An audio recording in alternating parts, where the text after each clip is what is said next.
Welcome to a brand new episode of Sequel Rights, the podcast where we take a look at the franchises that make you go, they made how many of those? We give each and every sequel a fair trial. My name is Justin Camps, and I'm here with Elizabeth Helly and Sub-Zero. There is only Sub-Zero. There is no more Tyler Hymanson. I am no longer Tyler. Yeah, awesome. Well, we are here this week. Finally, they pushed it back a week on us, but we finally got to watch the brand new Warner Brothers Mortal Kombat movie on HBO Max. None of us went in theaters because we're too scared still. And so Eliz, before we get too far into it, where can people reach us? Yeah. Well, hit us up on social media on Twitter, Instagram, Facebook, and YouTube at Sequel Rights, or send us an email to sequelrights@gmail.com. And please rate and review a Snapple podcast. 5 stars goes a long way for helping other people find our humble little sequel community that we've put together. The more people that find the podcast, the more people know that there was, 9 Beethoven movies. Mm-hmm. So just gotta spread the word, spread the gospel of Beethoven. So we actually have a very special episode for you guys planned on this Mortal Kombat special. Eliz, tell us about it. Well, coming up, we will have a super cool interview with stunt woman Tara Mackin, who was the stunt double for Melina in this movie. And so she gives a bunch of really cool behind the scenes info about how they made it, and talks a lot about her career and her work with a lot of other cool franchises and a lot of actresses, such as her work with Tessa Thompson. And she was great. So stay tuned for that.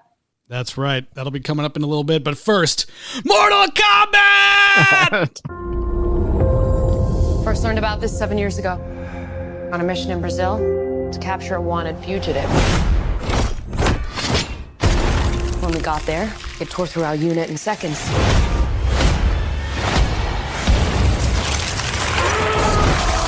The target had superhuman abilities. It had the same marking you do, Cole. It's a birthmark. What do you mean? He was born with it. It's not a birthmark, Cole. It means you've been chosen. Throughout history, different cultures all over the world reference a great tournament of champions. That dragon marking? I think it's an invitation to fight for something known.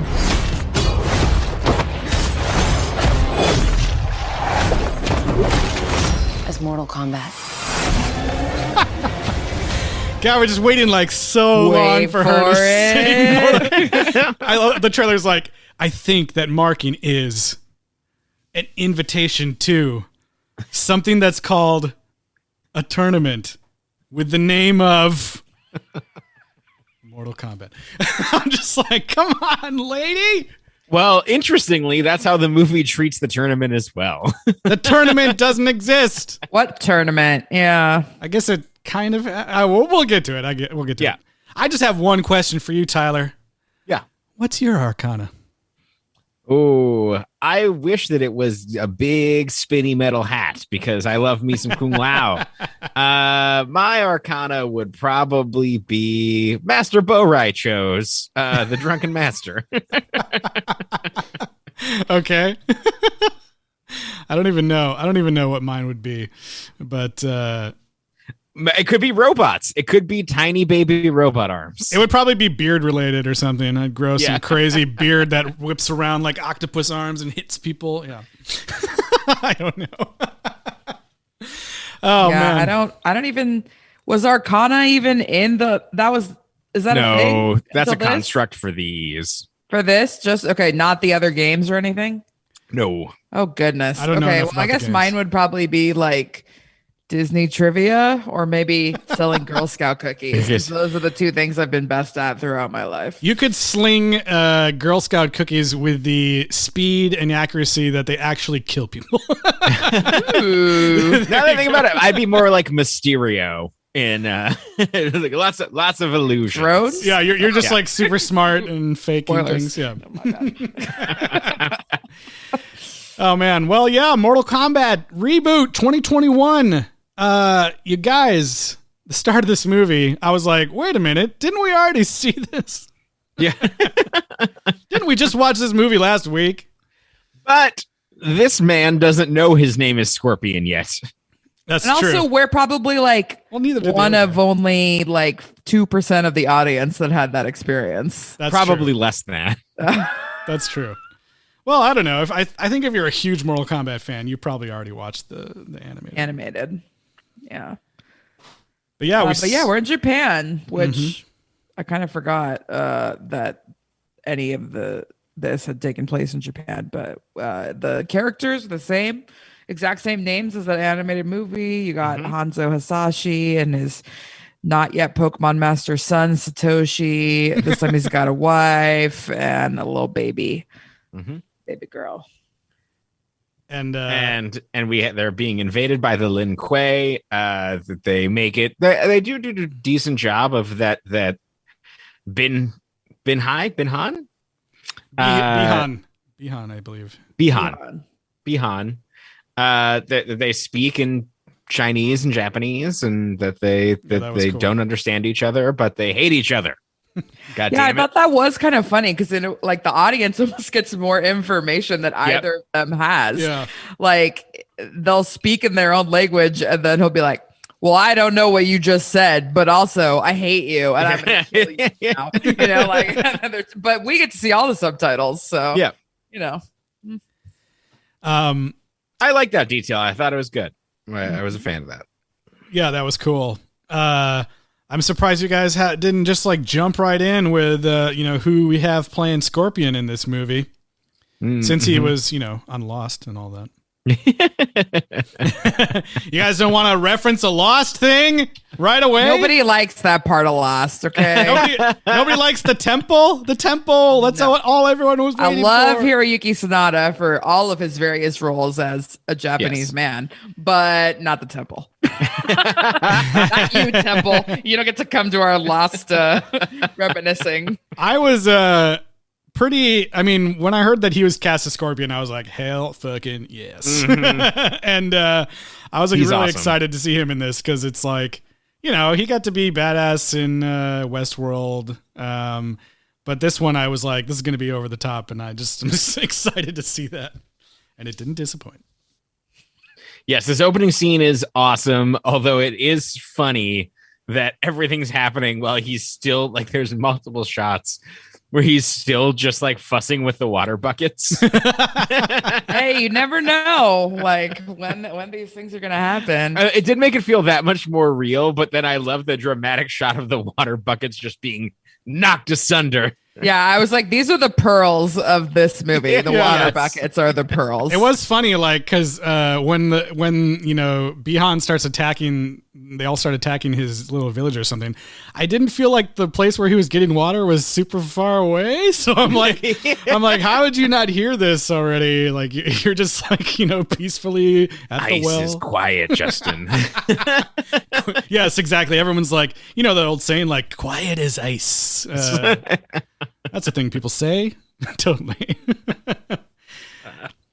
But yeah, we do get to see Scorpion, at this point, Hanzo Hasashi. He has kind of like already the Scorpion type of weapon, which I don't think he really did that in the in the animated film. He didn't already have like a knife on a But knife this on a time it's rope. A rope knife? a gardening spade that he hooks Yeah. to a rope and Yeah. then just like kills people with it big time. It was cool. I was It like, was very cool. "Dang." Yeah, it's pretty sweet.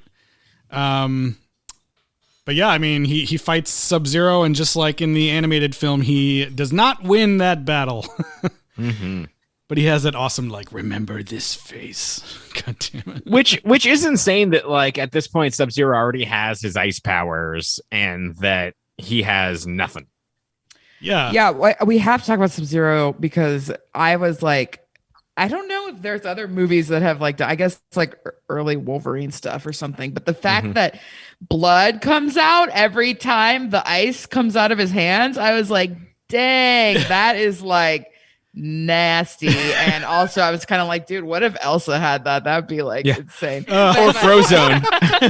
Yeah, or Frozone. Yeah, because like, and as he goes on the movie, it looks like he can do Frozone-y type things where he pulls the moisture from the air or whatever, but it looks like when he gets it just out of himself, like Elsa style, it makes him bleed every time. I was like, damn. Yeah, it was like, did you have to go realistic with that part? I don't know. Yes. It was pretty cool. Yeah. I was a fan of that. Yeah. It was gross. But yeah, Scorpion loses and he kind of disintegrates into the ground. Yeah.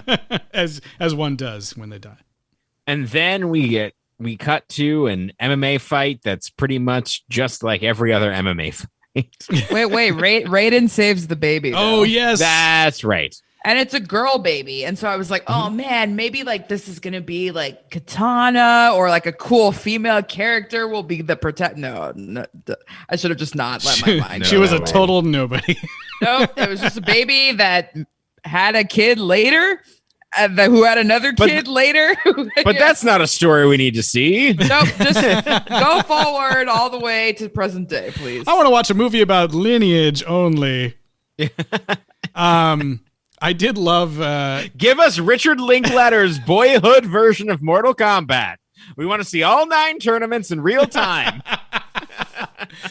This was, I did love Raiden's introduction because it's just like, you witness all that carnage and then all of a sudden it starts to rain and my mind was like, oh, that's like a little nice peaceful moment for a second. And then lightning and it's Raiden and he looks awesome and it's an Asian actor and I was excited about that. Yes, he looks cooler than any of the Raidens we've seen. As much as we love Lambert here, we love Lambert for all the wrong reasons, and this was this is how it should be. This is how Raiden should be played. Lambert should have been in the movie though, in a cameo. I just gotta say, he should have been like the guy. He should have been the trainer at the MMA. He should have been totally. MMA fight. Just like the guy who gives you $200 to fight. $200, huh?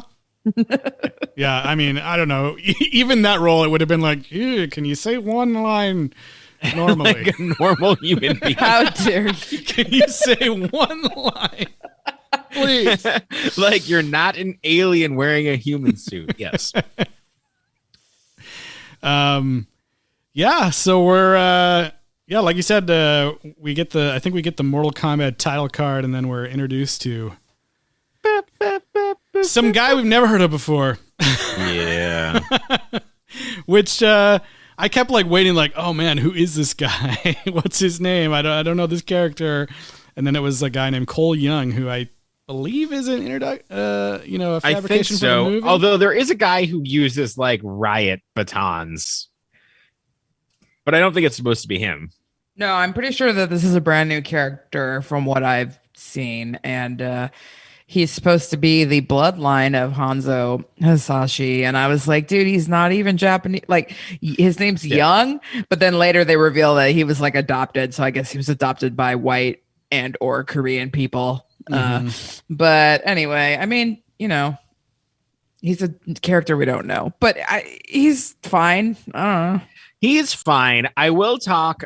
I think this might be a good point to mention that we did not give the original Mortal Kombat movie from 1996. Is that correct? Maybe earlier. Enough credit for just making Liu Kang the main character. And just like, hey, it's not a white dude. It's fine. And not that he's like, but like, it's still just like, in this one, they make Liu Kang like, hey, you're just mystical. You're a mystical side character that's off to the side. And like, they made that first movie deserves a lot of credit for what it did and who it cast and who it put up front and making Johnny Cage the side joke and the sidekick of all of it. And yeah, this movie feels like a regression in some ways. As much as there's a lot of progress, like we're talking about the casting for Raiden and everything else, it feels a lot more formulaic than even that movie, the original movie, felt. Well, I didn't personally mind that Liu Kang wasn't the main character since we already kind of got that. But I was kind of like, it's a weird choice to make it some random character that we've never heard of. And get some powers that are like not that interesting. Right, well, then I thought, okay, he's gonna become Scorpion. Yeah, but he does not. He has his own little arm swords. Whatever. Yeah, I thought he was gonna take up the Scorpion mantle as well, but that's not what happens either. Spoilers. But yeah, he's okay. He's like just a normal guy. He has a family. Mm-hmm. He fights for just the fun of it. Yeah, so we see him fighting, whatever. We learn that he's got, dragon birthmark. He's kind of old at this point. He's washed up. Yeah, he's been fighting for a while, and I think he loses most of the time these days. And we get a little cut to our boy Shang Tsung in Outworld, who is setting Sub-Zero on a quest to murder all of the people who are from Earthrealm who, are champions in the tournament. Shang Tsung, classic rule not follower. Yeah, exactly. Every time. Although in the first movie, he was mostly following. He followed the rules. It was the other guy later that didn't follow the rules. But this Shang Tsung's like, just go kill everybody before the tournament. I don't even want to deal with this. Yeah, why? Yeah. We don't have time. It's the 10th one. We already know what's going to happen. They lost 9. They have entry fees. It's all complicated. I don't want to do that. We didn't finish constructing the tournament, housing and all this stuff. So yeah, the main thrust of the movie is kind of like, yes, Sub-Zero's been set to take out all these champions. Everyone who's got a mark of the dragon, which is basically the Mortal Kombat symbol. The dragon tattoo? Is that? Yeah. The boy with the dragon tattoo. The guys with the dragon tattoo and one girl eventually. Yeah. And yeah, so he heads to Earthrealm and starts fucking shit up. Yeah. Which is what you want in these movies. But yeah. What do we think in these movies? This is going to be a cut ahead of making Kano basically a comic relief for 2/3 of the movie. Okay. Good guy comic relief. Personally, all weekend I saw like a ton of people on Twitter posting like, oh my God, Kano is the best part of the movie. He's so funny. He's hilarious. And I totally disagree. Yeah, me too. I didn't like him. Yeah, I felt exactly like Sonya in the movie when she says like, you talk too much. And like, everyone's like, shut the fuck up. You talk too much. Like, that's how I felt as a human being in real life. I thought he was totally annoying and he did talk too much and his jokes were not funny. Yeah. Yeah, he was lame. He never got his phantom metal mask thing, and the whole like the musical reference is the thing that makes that character. I don't know. What else do you call a half? No. I love it so much. I'm not talking shit at all. I agree. He should have his phantom mask. Yeah, and then like the rivalry with Sonya like was just kind of dumb because like she never. Like, he's no longer the mortal enemy. He's just kind of like a dude that's there. Well, he always had, like, power over her. And then, like, when he beat... we can get into that. But, like, yeah, it was like they were kind of never even really in direct conflict. Yeah, and I thought it was kind of weird that they do the whole, like, oh, he got scratched in the face, but then his eye wasn't really hurt or anything. So I thought it was going to lead to him having to, get a robot eye or something. But well, especially because apparently the people at the Shaolin Temple are great at robotics, although they're not super great at it because they can only... I don't think they're great at it at all, like, okay. TBH. Like... they made 2 fully prosthetic robotic arms, which is good. Yeah. But they were also little baby arms. Yeah, the robot club at your local high school could have made those, Like... But, like, did they secretly contain transformative powers, or did he just make that happen himself? I don't know. It's unclear. We're, of course, talking about Jax, who, unlike Jax shows up with regular arms at the start of this movie, and so you're kind of like, all right. I'm pretty sure Jax's What's arms gonna happen? are the pearls of this franchise, are the Crime Alley pearls. I gotta say, it was pretty crazy though when he and Sub-Zero have their fight, and I'm just like, oh god, he's gonna cut his arms off. He's gonna cut his arms off. But then the way that it actually happens, I was like, actually like yelling, like, oh my gosh, like I can't believe it. You know, like it was pretty crazy. Yeah. Pretty messed up. it's so brutal. And then like the way he falls and he like hits the side of the floor as he goes down to a lower floor, and you're just like, he can't even stop his fall or anything. He's got no arms. Yeah, and I gotta give the movie like credit for like showing us something that we for sure have not seen. Yeah. Like somebody's arms getting frozen off. Like I thought he was just gonna slice them with like ice knives. Ice slice. or something. Yeah. You know, Ice but no, it slice. was pretty crazy the way that he did it. And the ice was so intense that it cauterized his arms, which is like, ooh, God. Yikes. That's some quiet ice. Yeah. Right, Tyler? That's some quiet ice. That's some quiet ice. Yeah, I mean, I guess it's fun that Jax and Sonya, or like there's at one point where he's fighting and Jack's like, I did 6 tours, and he's like fighting. I was like, but like karate tours? Like what? Yeah, I didn't really get that. Is this how you were fighting in the army? Also, like, did they have magic powers on the other side? I don't know. Yeah. Are you just going over doing hand-to-hand karate shit? Okay. And I by did having like 6 tours as a martial arts dance instructor. At the Mall of America. Yeah, we put on 7 performances a week. God. The whole construct of you got to have this tattoo to be like a part of the thing, you know, Right. is like, so Jax has one. We don't know. I don't remember if they say where he got it, but, and then Kano has one because he killed somebody who had one. But then Sonya spends like almost the entire movie not having one, but just kind of like being around and like being like, I'm involved too, which is like sort of weird and annoying that like the only main female character is like constantly having to be like, I want to play, you know, like, and them just being like, no, you can't play because you're not us, you know, like You don't have the marking. Yeah. And I mean, eventually she gets it, of course, but like, it's just like, I don't know. I thought it was kind of weird and lame to do that to the only. And they kept up the streak of degrading female jokes with Kano, which was super great. I think that like it's one of those things that they Great to probably hear. thought that they were doing something smart thematically, but it happens for 80% of the movie. Yeah. So it's not clever, it's not deceiving. It's just like, okay, like you're just leaning into a trope that worked in 1996. I did think it was funny when they get to the part where they're all going to like practice and learn their arcana. I think it's Liu Kang who's just like, sorry, Sonya, you're totally worthless since you don't have the marking, so you may as well just sit this one out. And they were even like, you're not allowed to step into this ring. But then later on, she was like totally just walking around with everybody else in the ring anyways. I was like, okay, whatever. It's like, it's just so funny. It's like, my teachings would be wasted on you because you are not a champion.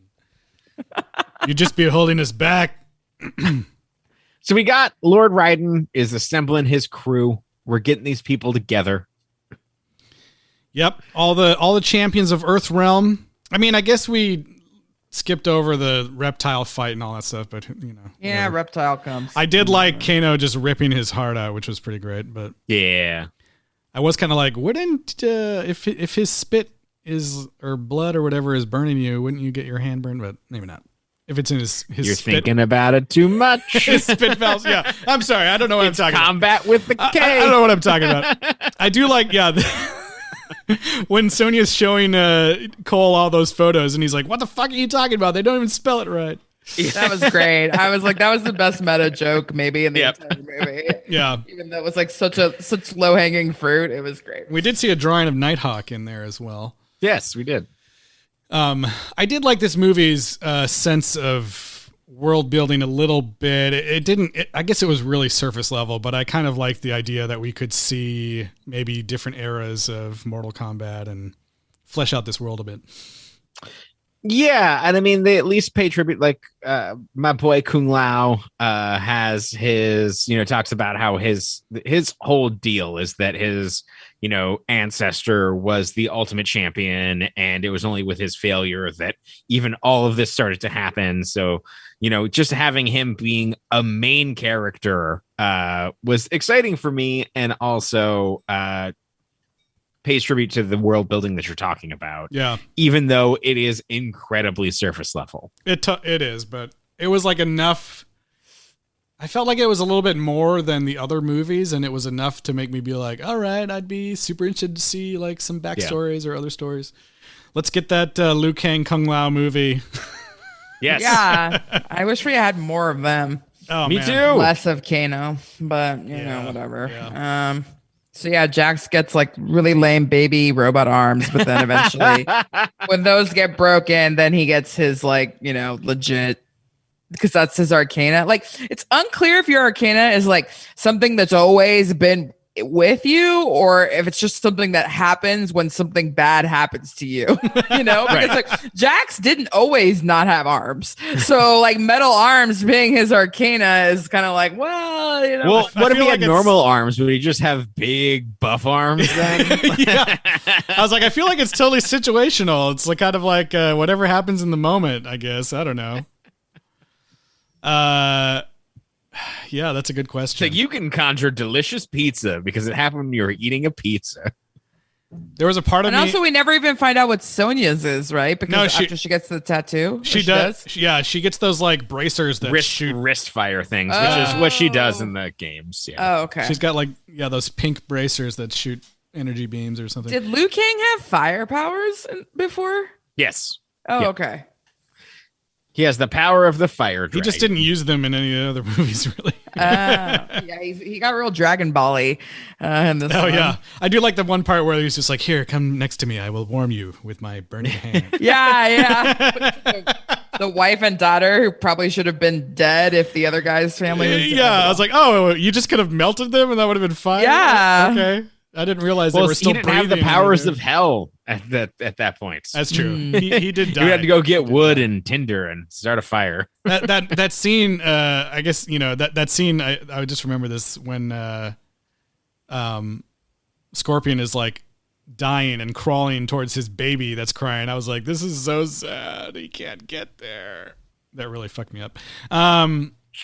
But was there a moment? Did you guys have a moment when they were like trying to find Raiden's temple that I was like, they're kind of in like a deserty area, and I was like, oh shit, they're gonna go to the same place that they used as the Elder Gods temple in Jordan or whatever.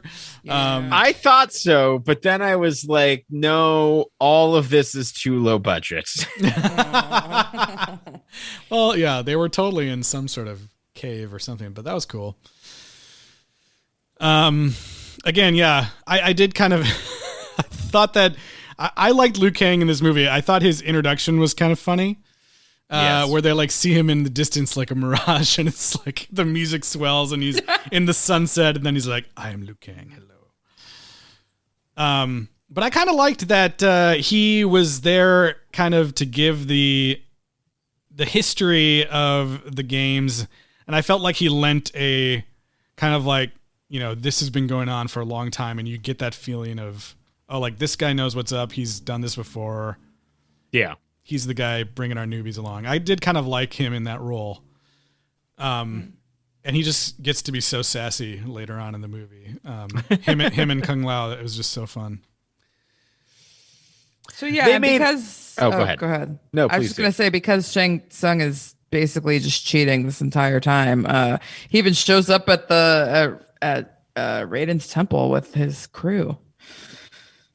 Not cool. And then they have a dance off. They have a weird shot that I think is only for later with Kano that like zooms in on that dragon's staff that Raiden uses. Like, hey guys, just so you know, this is where the force field is coming from, just in case that might be important later. That was very Power Rangers, that shot, and like that apparatus. Oh yeah, the whole thing is very Power Rangers. I was like, back when I thought, oh, Cole's gonna be Scorpion, it's like, his favorite colors are black and yellow. And here's his daughter. Is it his sister? His daughter. I thought it was his sister too, because she looked kind of old, but this girl is really 13 years old, and she's playing his daughter. Oh, okay, yeah. She's like giving him a friendship bracelet that's black and yellow. Everyone happens to be wearing the colors of their Power Do you have Ranger. a child star check-in on this 13-year-old? Or was that I it? do. This is her first role, and she actually is like just a little girl that decided to, hey, let me audition for this thing, because she's an Adelaide native, where they shot this whole thing in Australia. And I can't really learn that much more about her because I'm not going to pay for the Adelaide newspaper. But I did see in the article previews that she was not allowed to stay to watch the movie. She had to leave. And that, yeah, she's just like a local schoolgirl that had to like keep it a big secret, and then was excited to tell everybody that she got in the movie. That's fun. Also, let me tell you about while we're doing this. Mia Hall is the little baby girl. And if you look her up on IMDb, there's like pretty much the cutest picture ever of her holding a sign that says Hisashi baby girl. Yeah, I was like, what's that baby up to? from the set. So far, no more roles for her yet. And then Satoshi is played by a little boy named Ren Miyagawa, which is a pretty common name in Japan. And so I was not able to find much about him. But he is in a series of movies called Assassination Classroom, which is a Japanese school science fiction action comedy based on the manga series of the same name. And it sounds pretty awesome. Yeah, I've heard it's really fun. that I sounds actually fun. really Yeah. want to watch it. Yeah. It sounds good. So Is it on Satoshi Netflix? has If it's on Netflix, I'll check it out. Yeah. I don't know, but Well, that's too bad. Hopefully the baby's real estate business will work out in the end. But in the future. yeah. Baby real estate. I got cribs going left and right. People paying $100,000 overpriced. Yeah. So everyone, we're kind of like everyone's trying to learn their arcana. Yeah. They're taken to Raiden's temple. Everybody is doing some training, but Shang Tsung is conspiring, and we get to meet some of the Outworld team that he's putting together. His Hateful Eight. Who do we got? We got Cabal. We got Hammer Guy that I don't think is actually a guy. I'm not really sure. Hammer Guy. There was someone named Reiko who was clearly white. So that was annoying. Yeah. That's Natara? Is that Natara is a bat lady? Yeah, it's General Reiko. That's the guy with the hammer. Oh yeah, Hammer Boy. Natara is the bat lady that I had never heard of. Uh-huh. I think she's from the games. I'm pretty Yeah, sure. they're all from the games. Yeah, Cabal. Also, like Definitely heard Shang of. Tsung was like into her. Yeah, that was super weird. Which I thought. Yeah, I mean, what? Yeah, we can get into that in a second. But who else we got? And then we got the Shadow of Goro shows up. We got Cabal. Cabal is kind of cool in this, actually, surprisingly. I did like that. Yeah, I know it wasn't the same actor, but it kind of sounded like it was just like also Kano talking underneath the mask. But it's someone like similar to him and obviously from his same world. And we've never seen Cabal, on the screen like this. And I thought he was pretty well realized. And we I didn't know who he have was. Melina, kind of different from what we've seen from other Outworld ladies in the previous centuries of the films. Yeah, it's interesting that we get Melina with no mention of Katana anywhere in the movie. Mm-hmm. Which I thought maybe that would come up at some point, but Yeah. So does Melina normally have any of these looks or powers in the games? Yes. Yeah. Okay. She's basically like an evil clone of Katana. Right. and But yeah, I thought they just look exactly the same, usually. Except for the mouth thing. The mouth Okay. thing is a thing. yeah, that's a Melina thing. Okay. And yeah, like we saw her in Annihilation. She's sometimes for like 2 sometimes wearing a seconds. mask, that kind of mask over her face. Oh, like that. okay. Some of the games. But speaking of Melina, Why don't we take a minute here to listen to the interview that we have with Tara Mackin? Let's do it.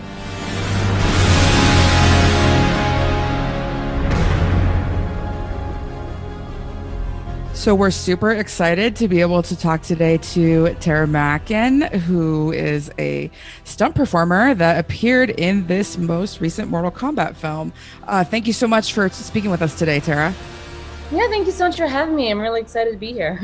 Yeah.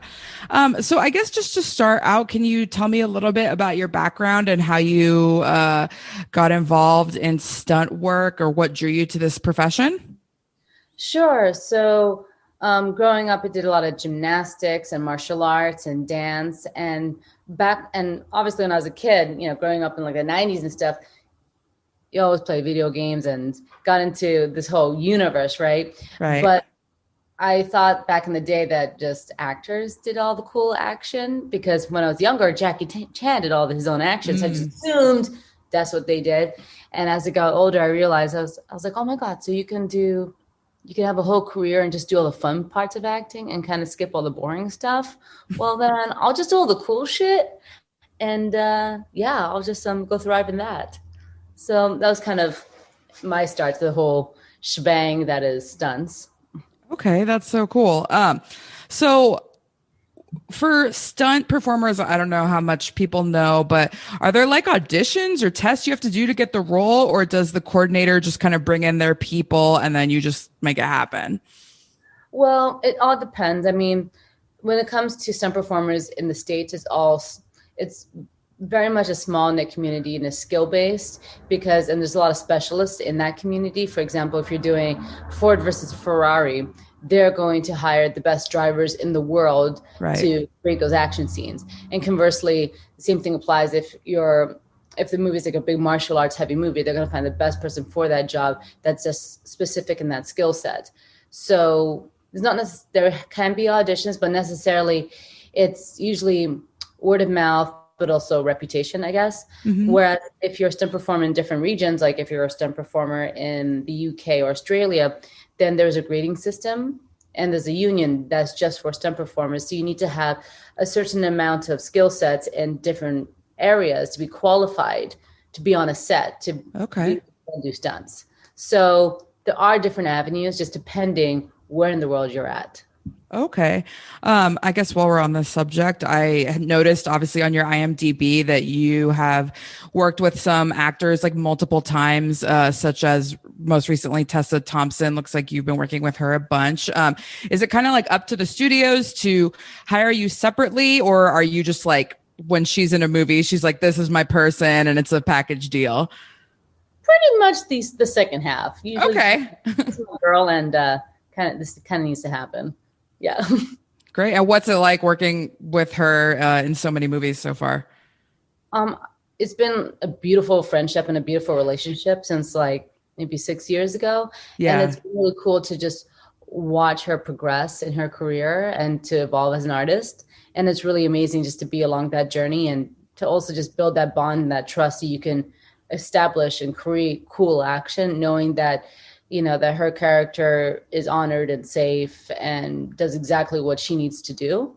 So it's been a really cool process, I think, for the both of us, seeing where we've both grown in our careers. Mm-hmm. Her more so obviously in acting and just how she contributes to society and just does all those beautiful, amazing things. And I feel like even me as an artist and as a physical performer, I've grown so much since the first time we worked together to where I am now. Mm-hmm. So it's been pretty cool. It's been awesome. That's great. Okay. So as far as Mortal Kombat, how did you get involved and how did you first hear about the opportunity? So I've actually worked with the stunt team, the stunt coordinator, and all like the players before on Thor Ragnarok back in the Gold Coast in Australia. And my buddy, who is the most amazing fight choreographer, fight designer, Chan Griffin, who was also on Thor Ragnarok with me, he just reached out to me actually through Facebook. He's like, hey, Tara, so what are you doing in a couple months from now? I'm like, I don't know, Chan, what's going on? He's like, so we're doing this little movie called Mortal Kombat. You may have heard of it. I'm like, yeah, you think? Well, we need a Mileena double, and you'd be amazing. And yeah, so that was basically that conversation. And of course, I was like, yeah, that'd be kind of a dream character to stunt for. So keep me in mind, and I'll make sure I'll be there. That's so great. Had you seen the previous movies, or were you a fan of the games or the franchise? Well, yeah, growing up in the 90s, I was, I saw the movies back in the day, and I thought like Kitana was the coolest when I was a young girl. And of course, just all the one-liners and just the epitome of like 90s action. I thought it was just the coolest back in the day. And, playing the original game was everything. When they first introduced the fatalities, and just back in the day when that video game was just so groundbreaking, right? So of course, like my little brother, my cousins, everybody played that game, and everybody wanted to be one of the characters. Right. So it was kind of like, oh, hell yeah. I would definitely want to be involved in this movie in any capacity. I think that'd be super cool. And to just make sure that, once again, that character will have like the right physical justice that she needs to have, That's super cool. So had you used Psy before, or had you worked with them in your martial arts training? No, not at all. Oh my gosh. I've, I'm a martial artist, right? So I do like a lot of swords, and I have dabbled in a lot of obscure weapons, a lot of whip chain, a lot of whip chain, a lot of bow staff, a lot of, just random kind of things, double sword. And so when they told me, I was assuming it was Katana, but they told me it was Mileena. I'm like, oh my God, I've actually never dabbled or just mucked around with size before. So obviously I just called my friends who are phenomenal martial artists that focus on just that. I'm like, yo, we need some privates immediately, and I need to get good like now. And then luckily, if you know one weapon, they kind of translate, you kind of have the language for every weapon. So it's just a matter of like reprogramming your brain to operate a little differently. And then when I went to Australia, we had the most amazing Sifu martial artist that was on the movie, who was like basically everybody's martial artist there, like the actor's coach. So he also just helped me tremendously with all of that. And then, yeah, I basically bought all the size. We even made prop size, and I'll just be there every day, just twirling and playing and making it second nature. Like everywhere I went, I just had like a size in my backpack, just good to go. That's great. So like, do you feel like pretty solid on them now? Like you'd totally want to do anything in the future that includes size? Oh yeah, if I had a weapon to pick up, I'll pick up some size, and I'll like slash somebody. Like now I know what's up. I'm like, okay, cool. It's just one more thing out of the arsenal of weapons I can play with. Right. That's awesome. So as far as being Mileena, how long did it take to kind of become her on a typical day? Was there like a ton of makeup and costuming that you had to do, or did you not have to do it like as much as the stunt double? We had an amazing like makeup and hair team. And so in the chair, it was honestly just maybe a 30 to 40 minute process, because for Cece, she actually had like the prosthetic teeth, and like sclera's like the contacts, like the color contacts. But in terms of just the general makeup, it was just mostly the emphasis of this little smudgy, crazy mouth thing. Right. So that's pretty easy. Okay, cool.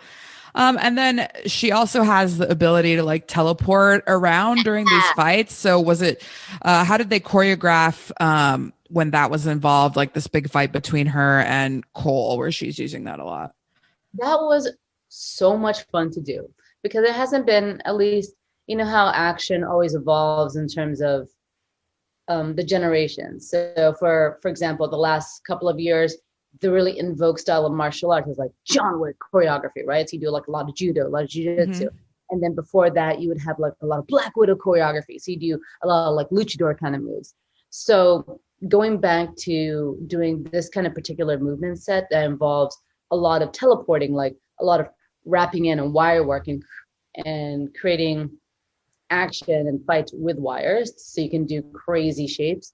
It hasn't really been touched upon in the last, I would like to say, 10 years. And so for me, I was just really stoked to just get to do some action that hasn't been done in so long, and to really kind of explore that.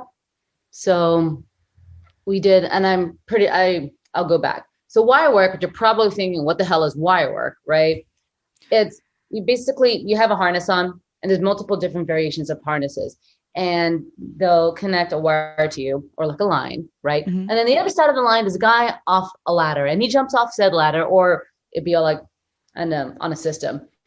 And depending how it wraps, and depending on your body movement, it'll send you flying in the air in different shapes and sizes to create action, and to incorporate that into moves. So that's primarily how he did the Cole versus Melina fight, was coming up with creative ways to move that will simulate teleportation, but also be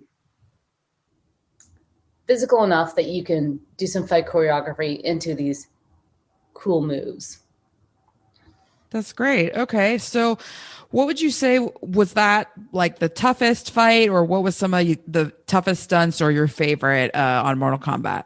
I definitely say it was a fun challenge, because you needed to be, it's very nitpicky, because also when it comes to riding wires, every little movement you do can alter the course of your movement in the air, right?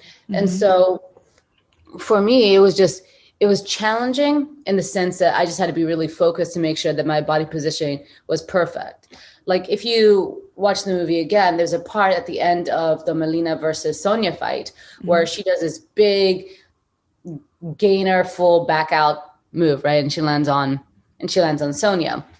But just depending on where that's picked. So I was kind of picked, and by picked, I mean where the wires are attached to you. I was kind of picked at my hips.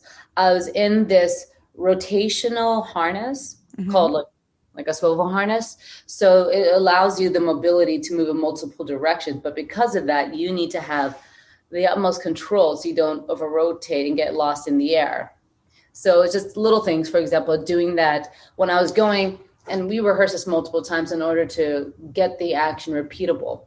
So when I was actually doing the motion, there's little cues that I needed, like, okay, at about, I'm going to spot over there. By this angle, I need to start dropping my left shoulder. This foot needs to come up. I need to drop this arm. This needs to go here. I need to stall out the back flip. I need to spot here, do X, Y, and Z. So you have a finite amount of time to make sure that everything is exactly where it needs to be.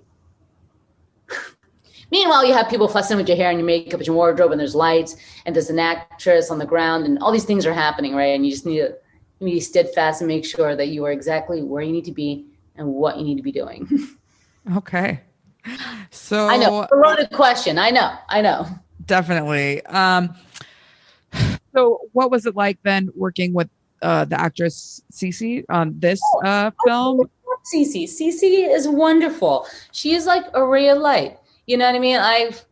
I love her. She was like so excited to be Melina, and she really brought that energy with her, and it was a really nice, refreshing energy, and she gave it her all, which was so cool to see, and I've worked with a lot of actresses, and sometimes actresses are scared to go to a place that may make them look not pretty or Sure. look bad or something. Like, they just don't want to go to the next level because they're comfortable in doing things that are safe. And I feel like Cece, she just went for it. We would give her a note and she would just run, So it was really cool to watch her just really take on this role. And I think she did a great, great job, Okay. So before I move on to like a couple more general questions, was there anything else about Mortal Kombat that you wanted to mention, or any other fun or cool stuff that happened while making this movie?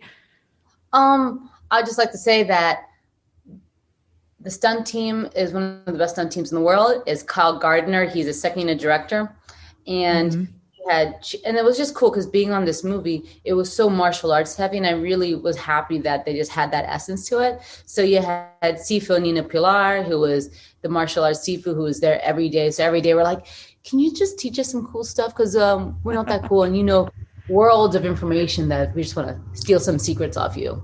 You had Anthony Wynnum, you had Sharon Griffin, you had all these amazing performers who were just so sweet and so humble. And it was just a kind of a cool learning environment because even all the actors were just phenomenal. And all they wanted to do was, do some martial arts and just have a good time. So, yeah. Okay, well, that's great. What would you say has been kind of like your favorite film that you've worked on so far, or like a favorite moment that people that you always mention as like your go-to calling card kind of thing? A favorite moment. I don't know. I mean, there's been so many multiple favorite moments, but I guess for me, it's kind of like, like your pinching moments where you're like, oh my God, that's so cool. Mm-hmm. Or you kind of have to pinch yourself because you just can't believe you're doing something at that particular time, playing particular characters that you grew up watching. Right. At that moment, right? For example, on the last movie I worked on, I got to fight somebody that I'm not at liberty to say, but I got to fight a character who fights crime at night, right? And he's human. He doesn't have superhuman abilities, but he's a really rich dude who happens to fight crime at night. Okay. It was really cool to pinch myself at that moment when I got to fight him and just do something really, really dope to be like, oh, I get to be in this black leather suit fighting this cool guy in fun cape, like little pinching moments like that, right? Awesome. Yeah, I have no idea what you're referring to. So I'm not referring to others. There's so many different scenarios of definitely. That. Oh my gosh. And then other moments where you're like, you just pinch yourself again. You're like, wait, what am I doing? They're going to set me on fire today? Why? Okay, here we go. Or you're like, oh, got to jump out of this helicopter? Why? Yeah, that sounds like a good idea. Okay, we're going to do this. Or I'm getting hit by a car this evening. Okay, let's, cool. So there's like little moments like that. Or like, for example, I was working on, like G.I. Joe 2, and I'm playing like Jinx the Ninja, right? And it's just me and like 50 dudes going down a hallway, and I just have to hack and slack my way down the hallway, murdering everybody. It sounds more gruesome than it is, but that's honestly what you're doing, right? So like that, pinching moments where you're like, oh, that's pretty cool. Today I just get to go and kick some ass for the next 12 hours. Super fun. Okay, so another franchise that we recently covered, like I guess last year now, but was Spy Kids, and we did interview Alexa Vega, which is awesome. So I just wanted to ask you, like, any memories from that film or what it was like working with her. Oh my God, I worked on Spy Kids 4, right? And that was actually my first like couple months in a feature. Like I just got off Hawaii Five-0 and I flew out to Texas and worked on that. And she was so sweet and so lovely. And just, I think because it's, it's a kid's movie, it's meant for a younger audience. So just the energy on set was very light and fun and very welcoming. So especially when I was new and I wasn't really familiar with certain actions or certain wire work. And I was kind of like, deer in a headlight. It was nice to be on a show that was just so nurturing, you know what I mean? So yeah, let me think. I got to fight Jessica Alba in that. She kicked me, she made it look like she kicked me in the face. Obviously she didn't. Did a nice big flat back on that. I got to do like a slack line from one building to another building. Mm-hmm. I got to do some flying stuff. Yeah. Okay. Awesome. Yeah, a couple cool stuff on that. Yeah. So speaking of kids, I did notice that in your credits, there's a couple times where you have doubled for kids or teens. How do you approach that work differently when it's a kid or someone who otherwise is a lot different than yourself? It's funny. Every time I get asked, oh, you're doubling a kid, like, I'm like, oh, how old is this kid? They're like 13. I'm like, what 13-year-old is my size? I'm like a full-grown adult. And I go to work and I'm just like, holy moly, did people just get really tall recently? Because how are all these middle schoolers and elementary schoolers like bigger than me these days? Or what the hell? But luckily, all the young adults I've been working with, they are so mature and so smart and so level-headed. Like, it's actually quite impressive. Like, they have really good parents to just be able to do what they're doing. And not to mention, they have to not only be on set and be at work, but they also have to go to school while they're there. So at least for the adults, they're like, okay, I'll be on set and then I'll just chill. And they have to go to set and then go to school at set and do homework. miserable, Yeah. especially if you're at school. You're like, oh. So yeah, I know there's lots of times you're like not allowed to say what you're working on or where you're at, but is there anything that you can mention about what's coming up next for you or where people can look for you next? Let me see. Other than Mortal Kombat that just came out, I was heavily involved in the movie that I shot last year. That the trailer came out last year, but the movie itself is coming out 2022. And that involves this strange, mysterious guy who fights crime at night in a cave. Right. Yeah, there's that. Okay. So, yeah, I think those two are the main things that are in the pipeline.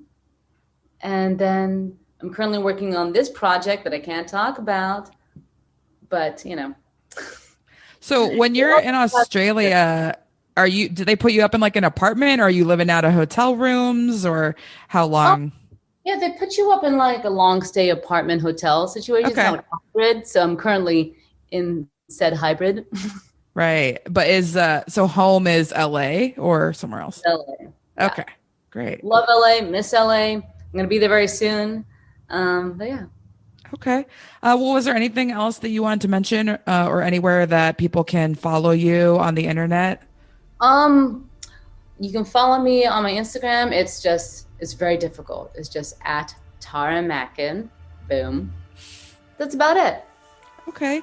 Well, great. Thank you so much for speaking to us. It was definitely really cool to hear about the behind the scenes on Mortal Kombat. And we will definitely keep looking for you in upcoming films, mysterious films about people who fight at night. I mean, who could they be? If I can figure out who it is, I'll definitely look for you. All right. Well, I mean, it's, and if there's a chick wearing all black in leathers, could be me, could not be me. I don't know. Okay. We'll definitely look for that. Thanks again so much. You're welcome. Have a lovely day. And yeah, I'll talk to you soon.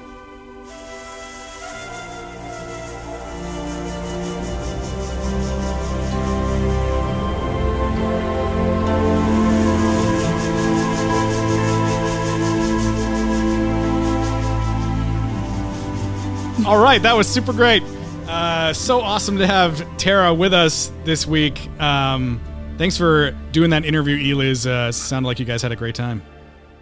Yeah, she was great to talk to. It was super fun. And thanks to my buddy, past and future guest, Thomas Vu, for connecting us to her. Yeah. That's so awesome. I mean, so much hard work goes into these movies, and so much stunt work. Like, my God, like we give praise to the stunt people. Right. And whatever issues we might be talking about with like the narrative of the movie or the story, it has nothing to do with the fighting because all the fighting was awesome. All the fighting rules and people just put in so much fucking work. Yeah, the fighting is awesome. Nobody can disagree with that in this movie. Top notch fighting. Speaking of fighting, let's get into the scene where, eventually Kano obviously turns on everyone. He can't be a good, I was like, what's this Kano good guy nonsense? You can't have a good Kano. No. He turns on everyone, breaks the barrier, and Shang Tsung brings all his goons to Raiden's temple, and they actually fight for real. And we get to see some amazing, I think this part has my favorite moment in the entire movie, and I'm sure maybe Tyler wants to talk about it, but yes, since you love the Kung Lao. Yes, since early Mortal Kombat days, I chose the Shaolin monk with a hat. He was the person that I love to play with, and I just love Kung Lao. I don't know why. That was just the character that I gravitated towards, and we get a full-on fight with his hat doing all the magical things that it does. And we have Nitara trying to sneak up on him and gets him, and his hat ends up being lodged in the ground. And I was very excited by this moment because I knew exactly what his fatality was and how this was going to look. And this movie did not disappoint. It is Natara is run through his hat, spinning in the ground like a table saw, and we get to see a divided spine and her brain, and it's just gory goodness at its finest. And if there was a Mortal Kombat movie that could deliver one fatality that I really wanted to see, and I thought I'd never see, was this exact one, and it did it, and I was thrilled. And like, this is like, man, they did such a great job with this moment. Yes. Because it's like Ela said, like, earlier in the movie, Shang Tsung is like talking up this Natara, like, oh man, she's like so badass, and we see all these shots of her like looking real scary, and then this scene is like this long setup of her like, you know, perched on all these different areas, and like Kung Lao can't see where she is, and you think like, oh man, she's gonna fly in and she's like a super assassin or something, and she just gets fucked up immediately.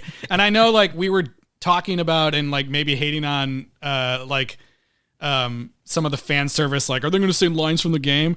But the way he delivers like the flawless victory line is so awesome, because the actor is so amazing doing Kung Lao. He's just got so much like attitude and swagger in the character, and like just like confidence, that when he says it, you're just like, yes.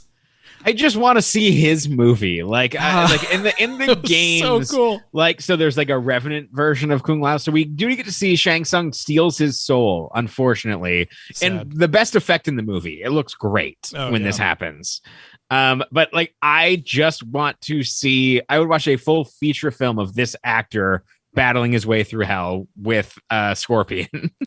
Oh man, yeah. I do think the casting pretty much all around in this movie is top notch. It's really good. Yes. He was cool, but unfortunately, by killing Natara, he becomes the only person in the movie to get your soul is mined by yeah. Which is a huge bummer to lose him. I was sad that he died so quickly, but he will likely, if it's to go for the game, sorry if this is a spoiler for our Mortal Kombat fans out there, he becomes a very cocky villain. Oh, interesting. Like, my goodness. It's like, whatever. These movies, they can bring anybody back. Who knows? Yeah, of course. Yeah. So they have their Revenant versions where he's just like, Liu Kang, I'm jealous. And yeah, it's good.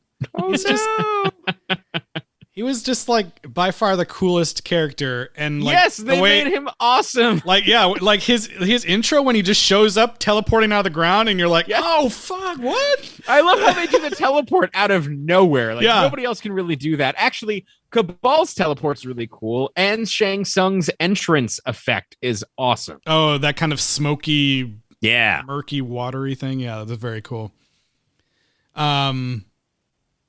Yeah, that he's such a great character.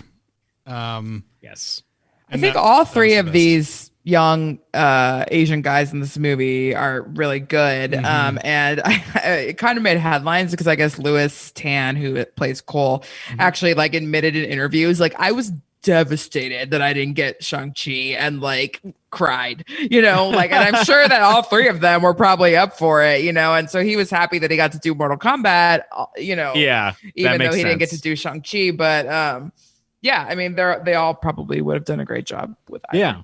Yeah, they're all really awesome.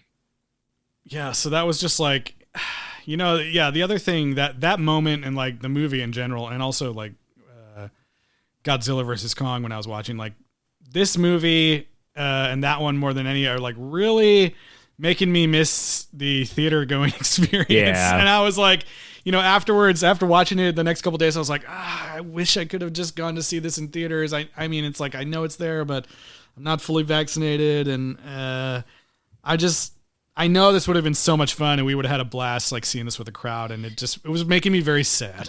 When she got sawed in half, people would have been like, yeah, yes, it would have been so much fun. Oh my god, we'll get back there eventually, but this movie would have been great for sure. Well, you know, movies are family, so that's that's right.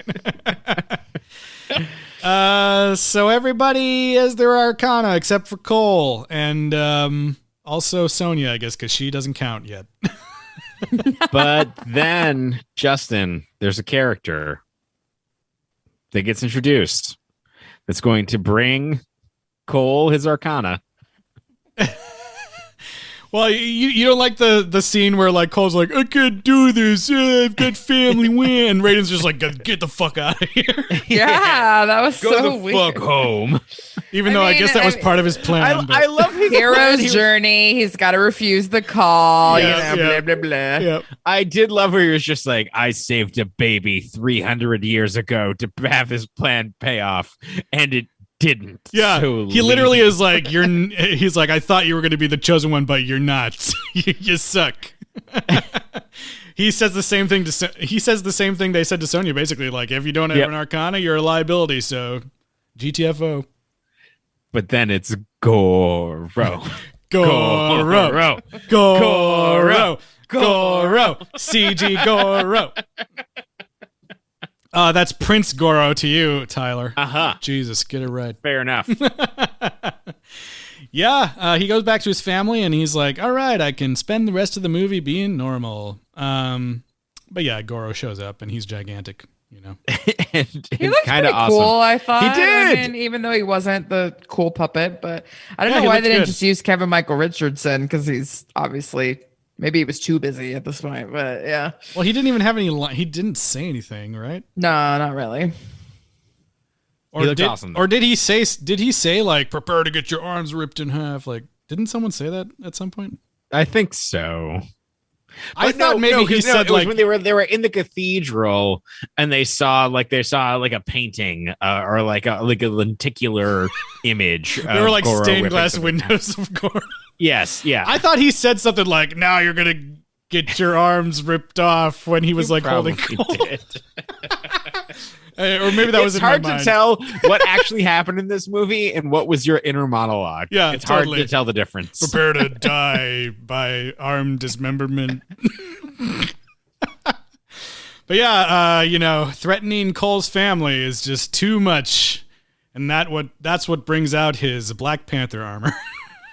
Yeah, with his police weapons, I guess. Oh, Well, yeah, so he gets this armor that's all yellow, and it does basically act like the Black Panther armor, where it like absorbs the energy of your attacks, and then kind of he can shoot it back at him with uppercuts and stuff. So the fact that it was so similar really made me feel like, oh, well, that's kind of unoriginal now. Yeah. But yeah, he totally fucks up Goro real bad. Slices him up. Fucks him up. Slices and dices him. Because one of his batons has a knife on it. Yeah. Yeah. yeah. I mean, I feel like this all wraps up like weirdly quickly after this. It Sub-Zero accelerates. Yeah. Sub-Zero shows up and like kills his family, but also not really because they do come back to life. He puts them on ice. Which is just sort of like a cheap thing because he did exactly to them what he did to Hisashi's family in the beginning, but they live. And I guess he only got better at killing. Yeah. So I don't know, whatever. Anyway, so we're back at like the original cage match gym from the beginning of the movie, and our final set piece is going to take place there.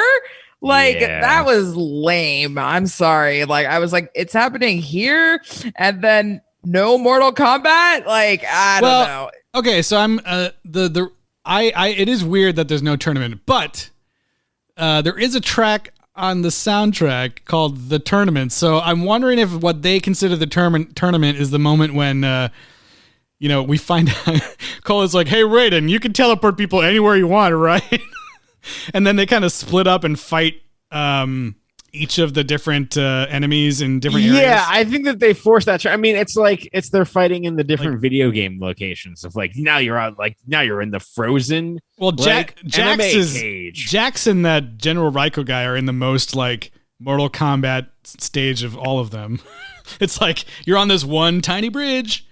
Also, wait a minute. So Raiden could have just teleported the enemies anywhere as well, because that's what happens, right? Yeah, right. He teleports everyone together. Yeah.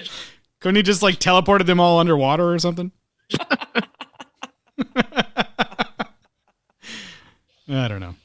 Yeah, but I think maybe I don't know. that's I what just they thought count. the setting was really lame. The finals, like, even if it is not going to be Mortal Kombat, and it's just going to be the final, but I at least put it like outside or something, you know? Like, I don't know.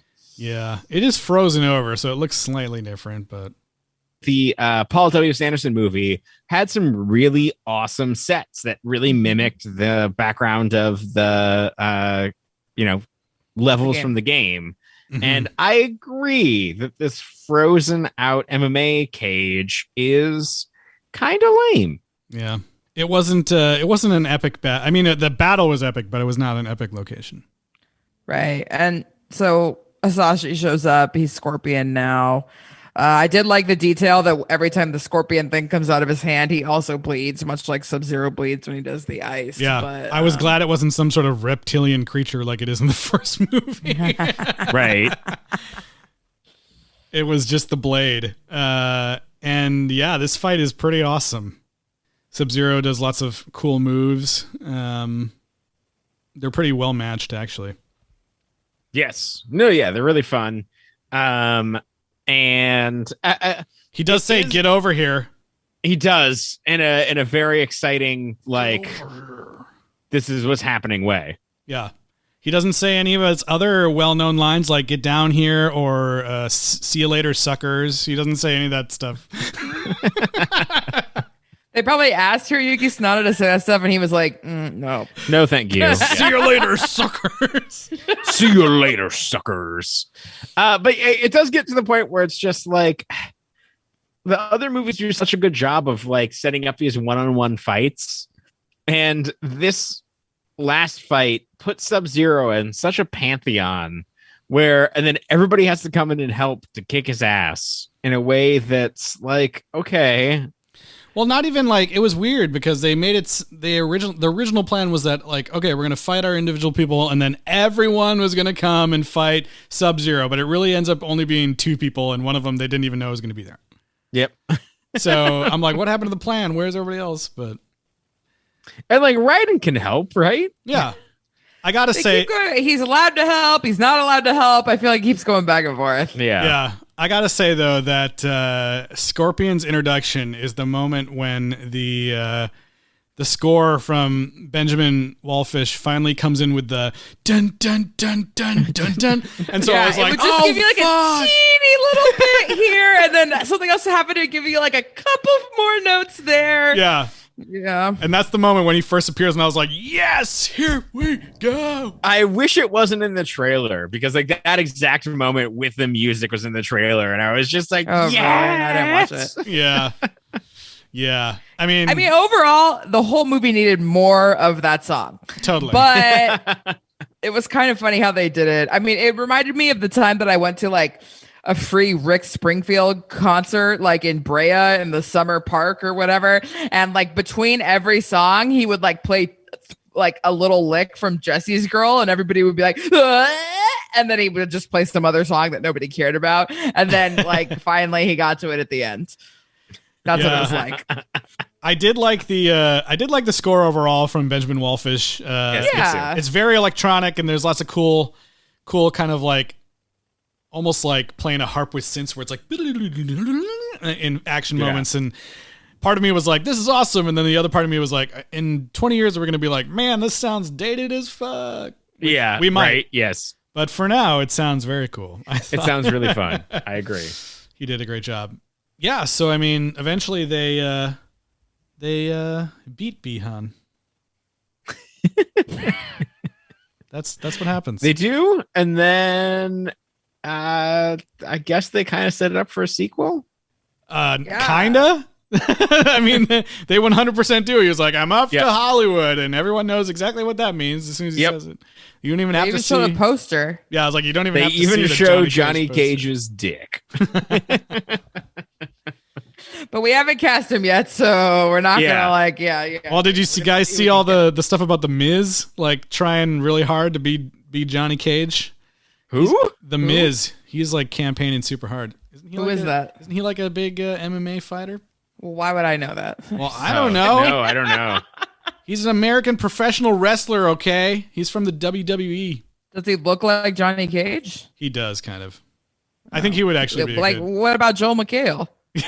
Yeah, I don't think he would. I don't think he looks like Johnny Cage. I think he does. We To cast me, Joel he McHale is Johnny as Cage. Joe McHale is maybe a little bit too old these days. Yeah. Although in the games, Johnny Cage is he's an older man now.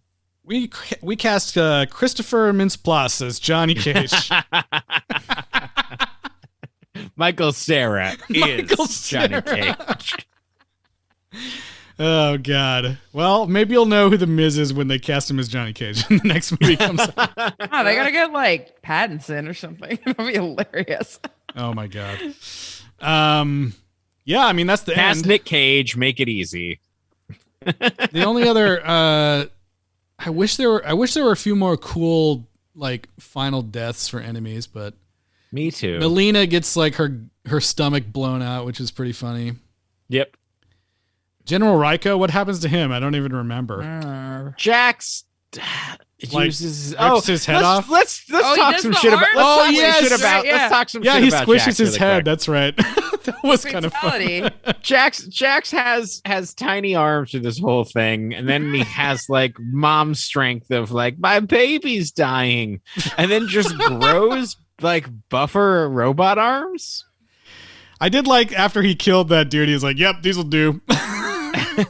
Or these are the. I don't remember what he says. He's got some line like, But That'll I do, love that pig. they had the choice "That'll for like do arms. That'll do." half the movie. He has these little baby robot arms that are worthless. Yeah, that is really funny. And there's multiple scenes where he tries to fight with them. I just was like, as soon as he gets the bigger arms, I just wanted Raiden to be immediately like, "Those arms are holding you back, Jax. Your strength is inside you." I don't know. You can grow metal, I guess. You don't need I those know. arms. Break them off. and fight with Also your legs. unclear why the monks were able to build your robotic prosthetics in the first place, but all right. What happens to Cabal? I don't remember how he dies. He must die somehow. Yeah, I don't remember. Oh no, yeah. Liu Kang does his giant dragon. Oh fatality. yes, that was pretty cool. Yeah. And That is straight from the Cabal game is as like, "Oh shit!" What Yeah. Yeah, that was pretty great. I like Yes. that the dragon is made of fire, but it still like bites down on him and then burns him alive. Pretty cool. Everyone, all the bad guys die. It's great. Yeah. Overall, I mean, all they do is leave you with like this Johnny Cage tease and that Mortal Kombat is coming. But it's just so weird, like to have the movie basically just be like this prequel, but then the movie that it's a prequel to doesn't exist yet. And like, Yeah. very It's- like if you're going to do an origin story, fine, do an origin story, but then get to the thing. Like, Yeah. I don't know. I mean, if I'm excited, if they're going to make more of these movies, I am super excited about it. I will watch them. I do think that this is a little bit of a tease. It's just like, why does this exist, and why does it stop where it stops? It is weird. It's like in the world of the film, do they consider that the tournament happened and Earth Realm won, or do they I don't consider? think so. Well, I don't know, man. I feel like I think they just slapped it's him on dumb. the wrist and were like, "Stop cheating!" And then now they're gonna have the tournament. He's gonna bring all the rest of the people or something. I got the don't sense know. that they were planning for the next thing, the next tournament, not what happened. But I don't know. But Oh, they're really? once in a generation. Yeah, well, we know that doesn't matter because they just had the second movies, the other second movie, so whatever. I'm pretty sure this movie did really well for HBO Max and did pretty good in theaters. So I'm certain there will be a sequel. Yep, me too. Is it the rating system time? I think so. What do you got for us?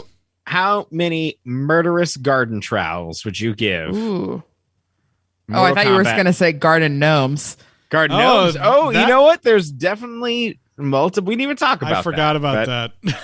Gardening is deadly, y'all. Gardening is deadly, y'all. Yeah, let's go. How many eye gouging garden gnomes would you give Mortal Kombat 2021? I'm gonna give. Oh gosh, I'm gonna give it 6 garden gnomes, and that's like a good 6 though. Like I think it was good. It was fun. It was funny for sure, and the action was really, really fun to watch and good. And the moments that were like fan servicey franchise moments were cool. I was like getting all excited, and people I was watching with were like, "What?" And I was like, "I've been engrossed in this franchise for 3 whole weeks. Okay, like this is for me." But whatever.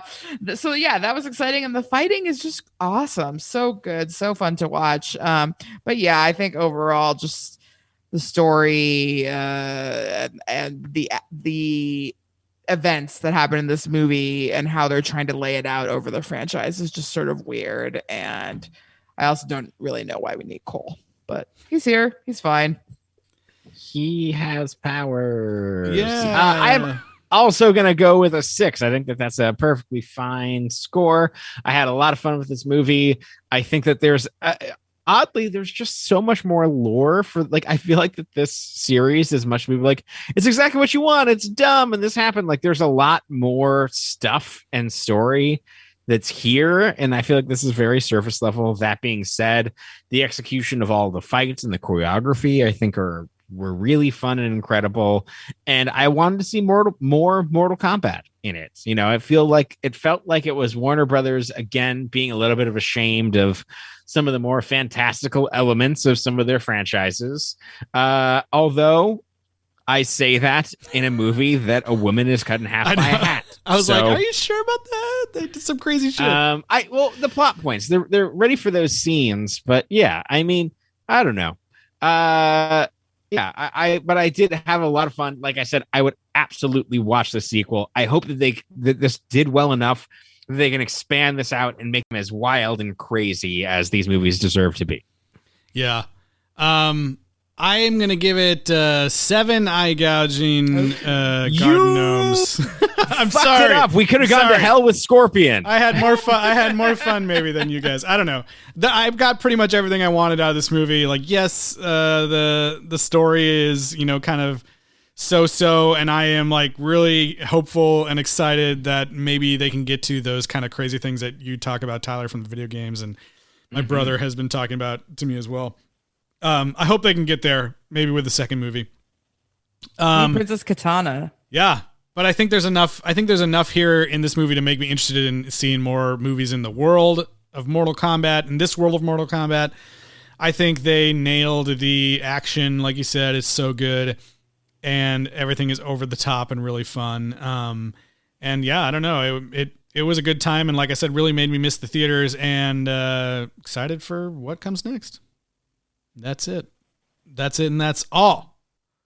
More song, and I would have bumped it up to like a 9, honestly. Yeah, we do get more of that song. We do get the Techno Syndrome 2021 version from Benjamin Wallfish, which wasn't as good. Yeah, it's extreme EDM at this point. And it's going to be cut into every pool party this summer. Like it's going to be. I've been driving around listening to it. I think it's pretty fun. It still lists out the characters. Pool parties. We get pool parties. Oh, look at in July. Oh, it's happening. Yeah. Okay. The CDC just also lifted their go to Vegas. mask. Yeah, it's totally. true. There. Totally. Oh goodness. Okay. Well, yes. Email us. Should I talk about the email? Sure. Anyways, email us, sequelrights@gmail.com. And you can hit us up on social media, Twitter, Instagram, Facebook, and YouTube at Sequel Rights. And rate and review us on Apple Podcasts. Give us 5 stars. Helps other people find the podcast. Finds other fighters to fight for Earthrealm in the tournament that will get here eventually, we hope. And yeah, so that brings us to the end of the Mortal Kombat franchise. We did it, guys. We did it. We even, moved with the punches of different release date changes and stuff. It was a fun one. But before we go here, we've got some big news for you guys. Over the last year, just last year, I went through a lot of life changes here, and we kept the podcast going week to week. But, I got a new baby, and I got a new company, and I am just getting a little bit overwhelmed sometimes during the week.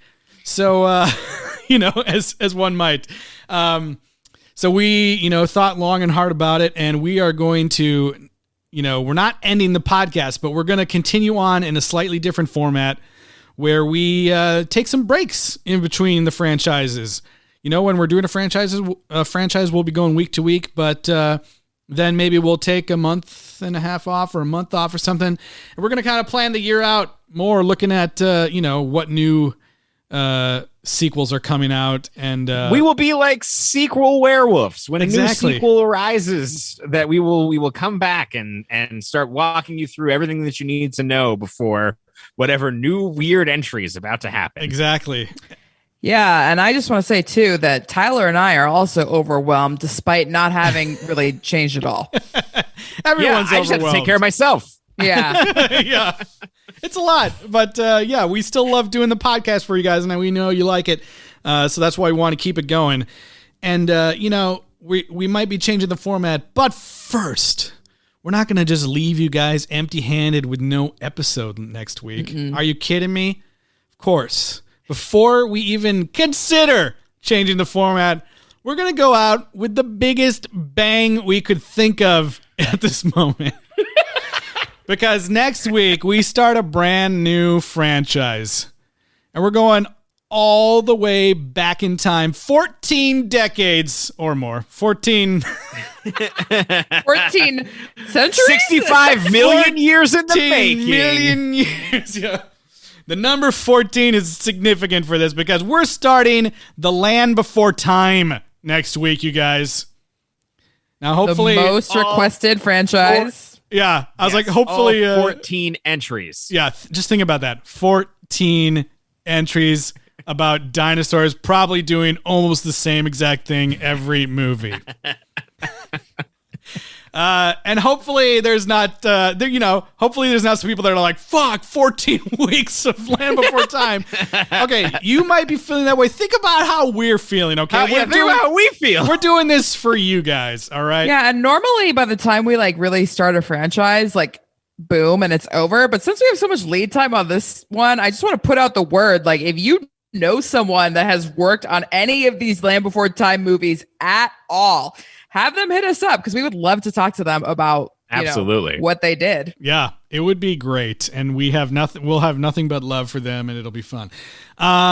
So we talk about this this change to the format, but look, it's not going to happen for 3 months or something. Yeah, because we've got these 14 movies plus.